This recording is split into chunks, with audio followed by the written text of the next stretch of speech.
Bu şpris mallara kullanıldın mı ya bu? Yok, şu ülke. Bu Cobalt maşinamiz suv tushib ketgan o'rtoqlar. Kuzov almashyapti. Ben tomonimda yana ko'hna kuzov turibdi. Agar kuzov qidirib yurgan yurtdoshlarimiz bo'lsa, arzon yerinden ham arzon qilib, buzoq olsa, eshik kuzovlarni almashtirib beradilar. Plus qolaversa, bonusini shuma izolyatsiya ham yana ko'rsatsa qilaver. Yine at uyda shuma izolyatsiya qilib chiqartirlar mashinadan.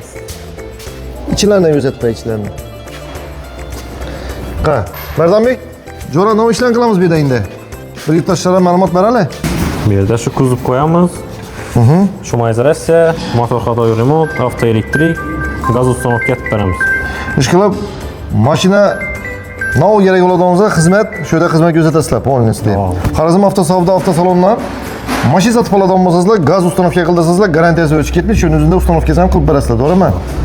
Xorazm avtosavdo avtosaloniga kelaverasizlar, xizmatlar bo'lsa, shu yerda xudo xolasa ishingiz tez bitib ketadi. Aylanib bir millat, to'g'rimi? Mardonbek?